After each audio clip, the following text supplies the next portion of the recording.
અને આ જ મુદ્દે ચર્ચા કરવા અને માહિતી આપવા માટે આપણી સાથે જોડાઈ ગયા છે ડોક્ટર નિકુલ પટેલ કે જેઓ આસિસ્ટન્ટ પ્રોફેસર અને મિકેનિકલ એન્જિનિયર છે MS યુનિવર્સિટીના। નિકુલજી, આપનું ખૂબ ખૂબ સ્વાગત છે TV9માં। સૌથી પહેલા આપને પૂછવા માંગીશ કે આ ટેકનોલોજી શું છે અને કઈ રીતે કામ કરતી હોય છે?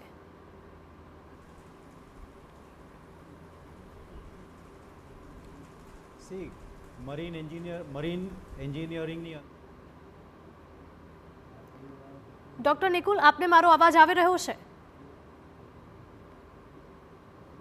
તો ફરી એકવાર સંપર્ક કરવાનો પ્રયત્ન કરીશું, પરંતુ આપને બતાવી દઈએ કે આ દ્રશ્યો વડોદરાના ગંભીરા બ્રિજના છે કે જ્યાંથી એક્સક્લુઝિવ ડ્રોન દ્રશ્યો સામે આવી રહ્યા છે। આ ટેન્કર જ્યારે અકસ્માત થયો ત્યારે જે હાલતમાં હતું તે જ હાલતમાં આજની તારીખે જ છે અને આ ટેન્કરને કઈ રીતે નીચે ઉતારવું તે સૌથી મોટી સમસ્યા બની ગઈ હતી, પરંતુ હવે આ સમસ્યાનું નિરાકરણ આવી ગયું છે અને બલૂન સિસ્ટમથી આ ટેન્કર નીચે ઉતારવામાં આવી શકે છે અને આને લઈને જ અનેક ટીમો પણ અહીંયા તૈનાત કરવામાં આવી છે અને આ ટેન્કરને જલ્દીથી જ નીચે ઉતારી લેવામાં આવશે।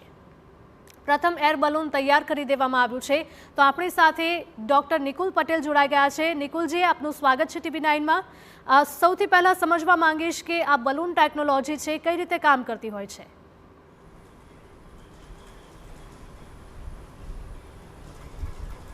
બલૂન એટલે કે એક ફુગ્ગા જેવી વસ્તુ હોય અને આપણે આ મરીન એન્જિનિયરિંગની અંદર જ્યારે મોટા મોટા જહાજો હોય જેના વજન ખૂબ હોય અને એને આપણે જ્યારે શિપયાર્ડમાંથી એને આપણે નદીની અંદર ટ્રાન્સફર કરવાનો હોય તો આવા બલૂનના ઉપયોગ કરીને લિફ્ટ કરીને રોલ કરવામાં આવે છે।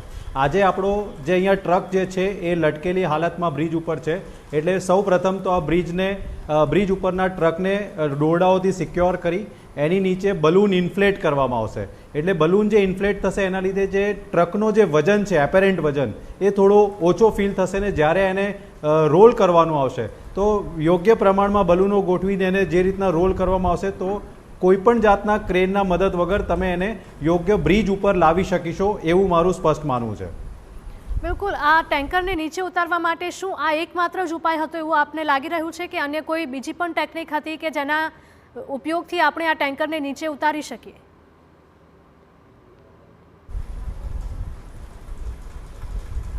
કોઈ બી વજનને જ્યારે ઉપાડવું હોય તો ક્રેનના જરૂર પડે અને જે રીતના લોડ છે તો બ્રિજ ઉપર આ હાલ અત્યારે કોઈ પણ ક્રેન લઈ જવું હિતાવહ નથી, કારણ કે બ્રિજના બેરિંગ્સ જે છે એ ઓલમોસ્ટ ફેલ થઈ ગયા છે, એટલે ત્યાં વજન ના લઈ જવાય।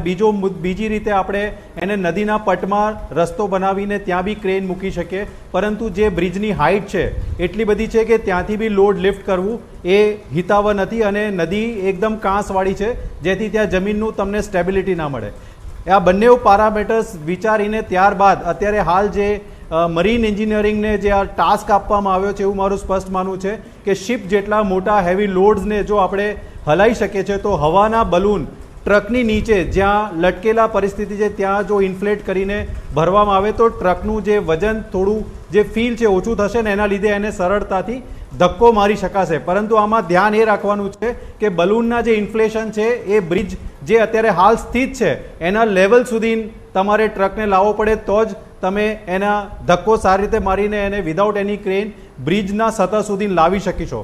પરંતુ આમાં મને એક જ રિસ્ક ફેક્ટર લાગે છે કે જે પિલર ઉપર અત્યારે ટ્રક ઇન્ક્લાઇન્ડ હાલતમાં ઊભો છે એને બલૂન ઇન્ફ્લેટ કરવાથી ત્યાં ટ્રકના લોડના લીધે કોઈ પણ એડિશનલ વાઇબ્રેશન આવ્યા અને એના લીધે જો સ્ટ્રક્ચરને કંઈ તકલીફ થયું તો એ પિલર કોલેપ્સ થવાના બી ચાન્સીસ છે, એટલે ખૂબ જ તકેદારી રૂપે આ કામ કરવું પડે એવું મારું માનવું છે। બિલકુલ, એટલે ખૂબ જ ધ્યાન રાખીને આ કામગીરી કરવી જરૂરી છે, કારણ કે બ્રિજનો જે જર્જરિત બીજો ભાગ છે એ પણ ધરાશાયી થઈ શકે તેવી પણ શક્યતાઓ છે। આ સાથે જ જો બલૂન ટેકનોલોજીની વાત કરીએ તો અગાઉ આવી કોઈ ટેકનોલોજીનો ઉપયોગ ભારતમાં કરવામાં આવ્યો છે કે કેમ?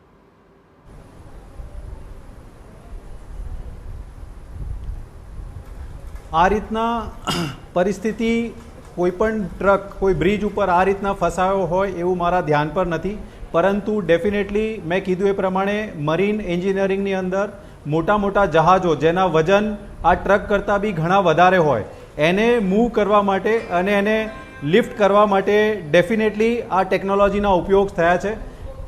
પરંતુ તેમ છતાં બી ખૂબ તકેદારીના ભાગરૂપે, કારણ કે બલૂનથી જ્યારે ઇન્ફ્લેટ કરીશું તો ટ્રકના સ્ટેબિલિટીનો ખૂબ ધ્યાન રાખવું આવશ્યક છે।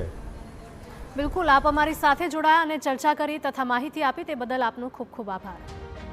તો આપણી સાથે MS યુનિવર્સિટીના મિકેનિકલ એન્જિનિયર અને assistant professor doctor Nikul Patel જોડાયા હતા અને તેમણે માહિતી આપી હતી કે કઈ પ્રકારે આ બલૂન સિસ્ટમ કામ કરતી હોય છે અને કઈ રીતે આ ઓપરેશનને પાર પાડવામાં આવતા હોય છે. તો વડોદરામાં ગંભીરા બ્રિજ ઉપર લટકતા ટેન્કરને ઉતારવાની કામગીરી શરૂ કરી દેવાઈ છે. પ્રથમ એર બલૂન તૈયાર કરી દેવામાં આવ્યું છે.